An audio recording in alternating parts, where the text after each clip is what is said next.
গত পর্বে আমি তোমাদের সাথে সঙ্গীত স্যার লেক আর পিটিএসও লেক নিয়ে আমার অভিজ্ঞতা শেয়ার করেছিলাম। তার সাথে এটাও জানিয়েছিলাম যে বুমলা আমাদের যাওয়া হলো না, কারণ ইন্দো চায়না মিটিংয়ের জন্য সেদিনকের জন্য বুমলা বন্ধ ছিল। যেহেতু আমরা পরের দিনকে সকাল 10টার মধ্যে তাওয়াং ছেড়ে বেরিয়ে যাওয়ার কথা ছিল, কারণ পরবর্তী গন্তব্য ছিল আমাদের বমডিলা। এত কাছে এসে এত কাছ থেকে বুমলাটা আমরা দেখতে পাবো না, এই আক্ষেপটা নিয়ে যখন আমরা ওয়াই জাংশন থেকে ফিরছিলাম, তখন আমাদের ড্রাইভারদা একটা ভালো বুদ্ধি দিলেন। উনি বললেন যে বুমলা পাস সকাল 6টা থেকে খুলে যায় জনসাধারণের জন্য। তো আমরা যদি পরের দিন ভোর ভোর থাকতে থাকতে বেরিয়ে পড়ি এবং ফার্স্ট আওয়ারে বুমলা দেখে নিই, তাহলে তিনি আমাদের সকাল 9টার মধ্যে তাবাং পৌঁছে দেবেন। তারপর আমরা যথারীতি 10টার মধ্যে আমাদের যে গুয়াহাটির গাড়ি আছে ওটা ধরে বেরিয়ে পড়ি। কিন্তু প্রবলেম হলো পারমিট, কারণ আজকের পারমিটটা কালকের জন্য অ্যাপ্লিকেবল না। আর নতুন করে পারমিট এবং গাড়ির দরুন আরও এক্সট্রা আমাদের, যেটা আজকে লেগেছে 5,500 টাকায় লাগবে। কিন্তু এতটা অ্যামাউন্ট পরপর দুদিন, মানে এটা আমাদের পক্ষে একটু চাপের বিষয় ছিল।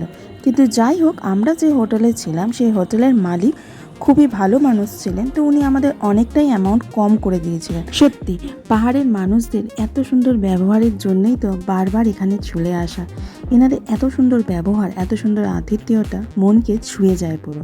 তো ফাইনালি মনের মধ্যে এক রাত আশা নিয়ে সেই রাত্রিরে ঘুমালাম যে পরের দিন ফাইনালি যাব বুমলা।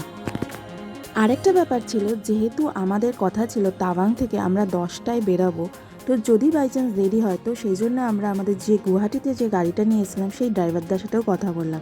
তিনি আমাদের বললেন আপনারা ভালোভাবে ঘুরে আসুন, কোনো অসুবিধা নেই, আমি ঠিক টাইম মতো দেরি হলেও, এখান থেকে দেরি করে বেরোলেও তিনি টাইমলি আমাদের পৌঁছে দেবেন।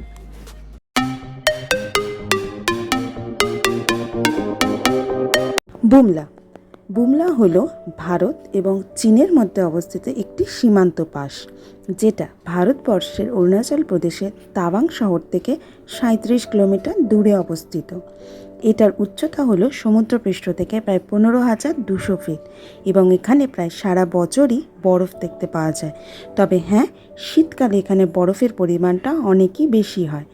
এত বেশি হাই অল্টিটিউডে অবস্থিত হওয়ার দরুন এখানে গেলে অনেকেরই একটু শ্বাসকষ্ট হয়। বুমলা পাস থেকে কিন্তু চীনকে খুবই সামনাসামনি দেখা যায়। বুমলা যাওয়ার রাস্তাটি হচ্ছে এটি একটি ঐতিহাসিক পথ। এই রাস্তা ধরে 1962 সালে চীন সৈনিকরা ভারতবর্ষ আক্রমণ করেছিল। অনেক যুদ্ধের মধ্যে বুমলা পাসের এই 1962 সালের যুদ্ধটা হচ্ছে ভয়ঙ্করতম যুদ্ধ। না জানি কত ভারতীয় সৈনিক সেদিনকে এখানে মৃত্যুর মুখে ঢলা পড়েছিল, শুধুমাত্র আমাদের ভারতবর্ষের মান সম্মানের জন্য। বুমলায় গেলে সেখানকার সৈনিকদের মুখে আজও তোমরা 1962 সালে সেই যুদ্ধের কাহিনী শুনতে পারবে। তারা যেভাবে তখনকার দিনের যুদ্ধের বর্ণনা দেবে না, কিভাবে সৈনিকরা মৃত্যুর কোলে ঢলে পড়েছিল, শুনলে তোমাদেরও চোখে জল চলে আসবে। 1962 সালে সেই যুদ্ধের পর থেকে ব্যবসায়ীদের জন্য এই রাস্তাটা বন্ধ হয়ে যায়, কিন্তু 44 বছর পর 2006 সালে আবার এই রাস্তা ব্যবসায়ীদের জন্য খোলা হয়। প্রত্যেক বছর বছরে 4টি করে এখানে ইন্ডিয়া এবং চায়নার মিটিং হয়, যেটার জন্য গতকাল আমরা এখানে আসতে পারিনি। দেখতে দেখতে আমরা বুমলার অনেক কাছেই চলে এলাম, আর দেখো হালকা হালকা গতকাল রাতে ফ্রেশ বরফও পড়েছে এখানে। তো ফাইনালি অনেক দিনকার একটা স্বপ্ন পূর্ণ হলো। আমি দাঁড়িয়ে রয়েছি বুমলা পাসে, সামনে আমার চীন আর এই সাইডে আমি আছি ভারতবর্ষে। আর আমাদের গাড়ির ড্রাইভারটা গেছে এন্ট্রি করাতে আমাদের, আর আমরা হলাম আজকে ফার্স্ট গাড়ি যে এই বুমলা পাস ভিজিট করবে। তার সাথে আর একটা আঙ্কেলদেরও গ্রুপ এসেছিল, তারাও কালকে আসতে পারেনি। আমার কিন্তু এখন অবধি কোনো রকম শ্বাসকষ্টের প্রবলেম হয়নি। হ্যাঁ, এখানে খুব হাওয়াটা কিন্তু দিচ্ছে, খুব ঠান্ডা হাওয়া। আর এখানকার আর্মি অফিসাররা বারবার আমাদের বলছে আপনারা দৌড়ঝাঁপ করবেন না এবং মাথা সবসময় চাপা দিয়ে রাখবেন, কারণ এই হাওয়া আপনারা নিতে পারবেন না। আমরা এসেছিলাম ওই দিক থেকে, আর এই সাইডে রয়েছে আর্মির দ্বারা ক্যান্টিন। আর এই যে পাশে এই যে জায়গাটা দেখছো, কিছুক্ষণ বাদে একটা গ্রুপ করে 10 জনের গ্রুপ করে ওই জায়গা দিয়ে আমাদের নিয়ে যাওয়া হবে একদম বর্ডারের সামনে, যেখান থেকে আমরা চীনকে সামনাসামনি দেখতে পারবো। বাট ওইখানে কিন্তু কোনো রকম ফটোগ্রাফি অ্যালাউ নেই। ওই অবধি আমি ছবি তুলতে পারি, বাট ওই জায়গাটা ক্রস করার সাথে সাথে আমরা কোনো ধরনের মোবাইল বা ক্যামেরা ইউজ করতে পারবো না।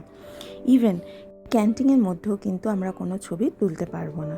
আমরা গেলাম ক্যাফেটেরিয়াতে চা খেতে, আর এই ক্যাফেটেরিয়াটা কিন্তু পুরোপুরি আর্মি দ্বারা পরিচালিত। আর্মিরাই এখানে চা, মোমো ইত্যাদি বানায়। এছাড়াও তোমরা এখানে বিভিন্ন ধরনের জিনিস যেমন ম্যাগনেট বা ইন্ডিয়ান ফ্ল্যাগ বা ইন্ডিয়ান আর্মি অফিসারদের জ্যাকেট, জুতো এই সমস্ত তোমরা এখান দিয়ে কিনতে পারো। আর হ্যাঁ, ইন্ডিয়ান আর্মিরা কিন্তু এখানে কাজু বরফিও বানায়, সেটাও তোমরা কিনতে পারো। আমি কিনেছিলাম, দারুণ টেস্টি ছিল। দূরে ওটা হচ্ছে চীনেদের ক্যাম্প। ঠিক আছে, তো চলো এইবার আমরা ঘুরে আসা যাক বর্ডারটা। 10 জনের গ্রুপ করে নিয়ে যাওয়া হয় আমাদের বর্ডার দেখতে, আর আমাদের সাথে থাকে একটা ইন্ডিয়ান আর্মি অফিসার, যে কিনা আমাদেরকে এই জায়গাটার সম্পর্কে বা 1962 সালের যুদ্ধের কাহিনী, বুমলা পাসের কাহিনী সব কিছু আমাদেরকে জানানোর জন্য। আমরা কিন্তু কোনো চীনের সৈনিককে দেখতে পাইনি বর্ডারে। সবসময় আমাদের ইন্ডিয়ান আর্মি, আমাদের ভারতীয় সৈনিকরা 24 ঘন্টা শীত, গ্রীষ্ম, বর্ষা এই পাসকে আগলে রেখেছে।